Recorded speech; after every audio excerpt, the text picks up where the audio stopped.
Hello everyone, welcome back to another episode of GeoPod. I'm your host Dylan Woods, and today's episode is going to be another strategy breakdown pertaining to the mistakes Israel made in its 12-day war with Iran last month.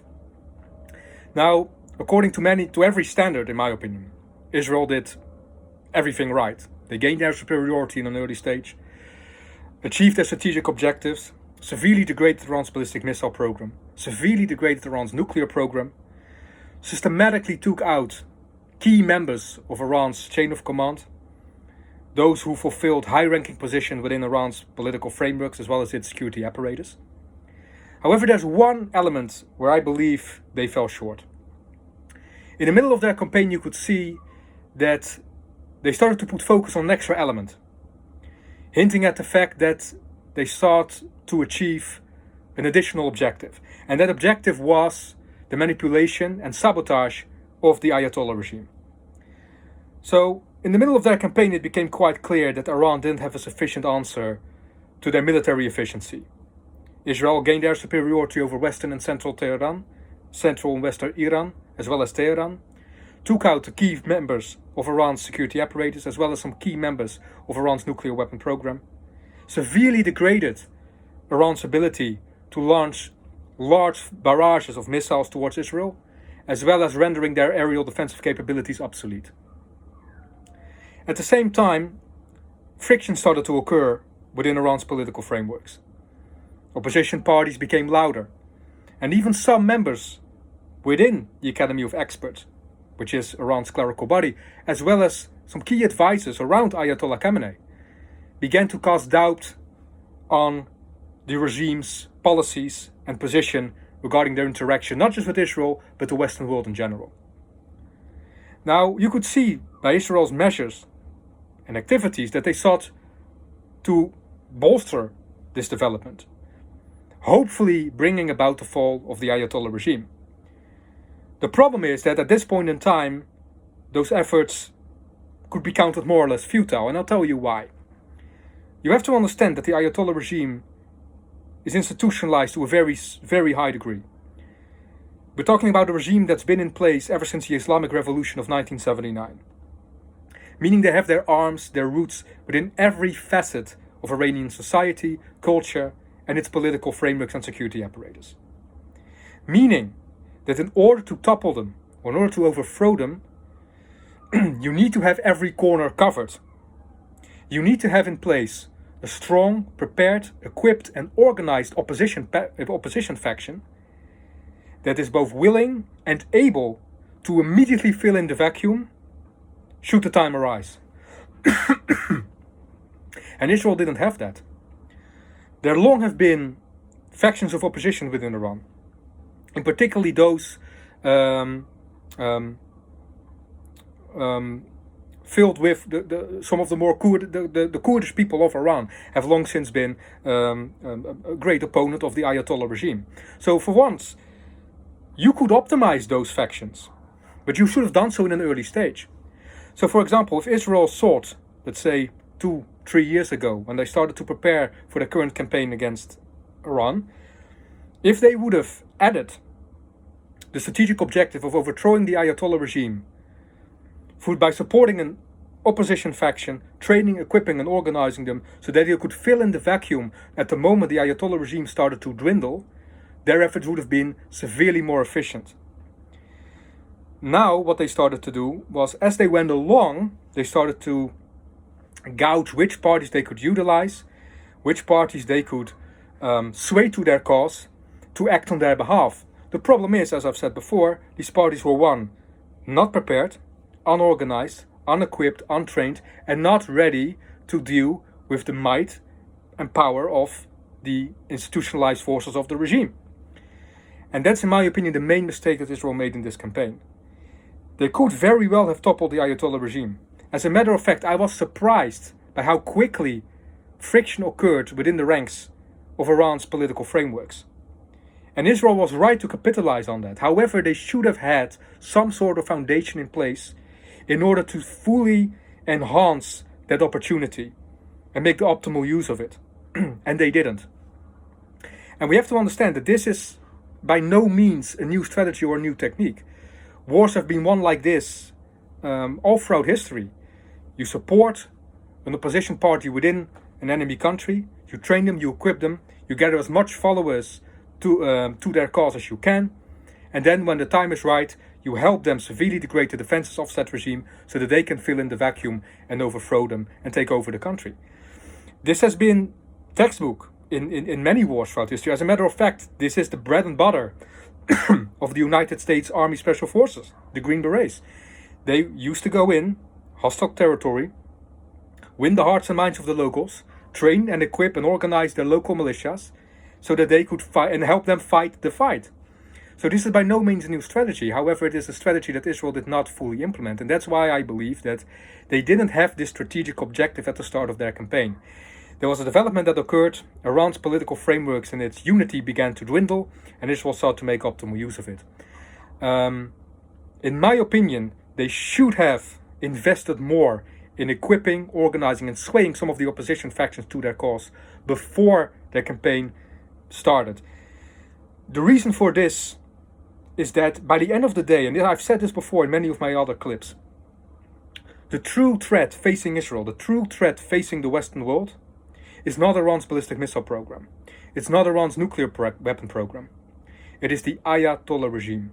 You take the Ayatollah regime out of the equation, there won't be a ballistic missile program. There won't be a nuclear weapon program. There won't be a proxy network set to wreak havoc across the Middle East and destroy Israel. You wouldn't have any of that. If you truly wish to cut out the cancer from the Middle East, the Ayatollah regime needs to fall. And this was the perfect opportunity to do so. Now Israel could have went a different way. Rather than preparing the opposition factions in an early stage, they could have did the same thing that they have done in real time, that is, make use of the developments occurring. Try to divide the regime as much as possible, try to organize and rally the opposition factions to the furthest extent possible, and entering pretty much what you might call a war of attrition. Now, as I've said before, during the 12 days that the Israel-Iran war lasted, Israel severely degraded Iran's capabilities to launch large volleys of missiles towards Israel. So let's say if this war endured and persisted, one can imagine that those volleys would have become smaller and smaller up until the point that Iran could not effectively strike back anymore. Meaning they had to utilize whatever was left, that is, of their proxy network. They would probably look at that point towards the Houthis first and foremost. So obviously, the more desperate the regime becomes and the more their power and capabilities began to dwindle, obviously that would surge the division among their ranks. Meaning that it would increase the chances of opposition factions to take certain amounts of power, certain amounts of influence, and make themselves a party that could no longer be denied within Iran's political frameworks, even if that didn't necessarily mean toppling the Ayatollah regime directly, right?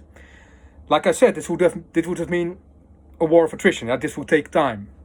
Something like that doesn't simply occur, especially given the fact that, as I've said before, the Ayatollah regime has been institutionalized since 1979.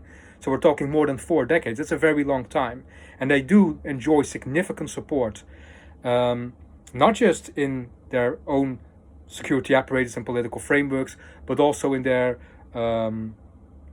cultural frameworks, their religious frameworks, right? The Islamic Revolution by any means was a huge success, and it set back Iran, well, you might say centuries in many regards, right? So yes, it would have been a war of attrition, and I might add that the United States probably would have been too keen on that development as well, given that Trump professed to be all for a stable and peaceful and prosperous Middle East, and that he would seek to bring about that development. But anyway, that's the path Israel could very well have taken if they persisted in their campaign and if they didn't accept a ceasefire. That being said, in my opinion, the best strategy for them was to have a well-organized, well-equipped, well-trained opposition faction in place that could directly take on the regime the moment its security apparatus started to dwindle and disintegrate. And that, in my opinion, is perhaps the sole mistake Israel made in their war with Iran. Now, looking to the future, right, Iran has sustained severe blows. Right, like I said, its ballistic missile program has been severely degraded, its launch capabilities, its nuclear weapon program severely degraded, Fordow, Natanz are more or less destroyed, as are the nuclear facilities within Esfahan. So Iran finds itself in quite a predicament. They no longer have any aerial defensive system to speak of apart from some home-produced systems which, well, in no way, shape or form can contest Israel's aerial supremacy and superiority. So what Iran is probably going to do now, and they're already doing it as we speak, is they're going to look to their partners to swiftly bolster their defenses so that the next wave of violence comes, they will be better prepared for it. And this brings us back to the point I made previously. The real threat still exists. The Ayatollah regime is still an active party, not just within the Middle East, but within the world theater as a whole. It's still a partner of Russia. It's still a partner of China. It's still a partner of North Korea. It still tries to maintain and restructure and reorganize its proxy networks in order to do what it has always set out to do, and that is bring about the destruction of Israel. So as long as the Ayatollah regime survives, the threat that Iran currently poses persists. Iran will not sway from its current course of action unless it's either sufficiently deterred or there's a regime change, which ushers in a new age of Iran and a new age of foreign relations, foreign policies, and everything that entails. Once again, sabotaging a regime from the inside takes time, it takes organization, it takes planning, and it takes willing and able factions within said country to rise to the occasion. Now, Iran had that, like I've said before, there were many opposition factions within Iran that with the proper guidance and with the proper training, I believe could take on the disintegrated security apparatus of the Ayatollahs, backed up by Israeli military support and potentially that of the United States of America. So this is just some of my theories regarding the mistakes Israel made and how they could have avoided said mistakes and how they could have better made use of the opportunities presented to them within their 12-day campaign against the Ayatollahs. Will this be the last exchange of fire between Iran and Israel? I don't believe so. Like I've said before, as long as the Ayatollah regime remains, they will seek to replenish, they will seek to regenerate, they will seek to rearm themselves, and they might pose a greater threat in the future as they did in their latest conflict with Israel. So this is all that I want to share with you guys today. Thank you very much for listening to this clip. If you wish to comment or wish to reach out to me in any way, shape or form, you can do so either in the comment section down below, or you can reach out to me on one of my social media platforms, and I aim to get back with you as soon as possible. Once again, I thank you for your time. God bless.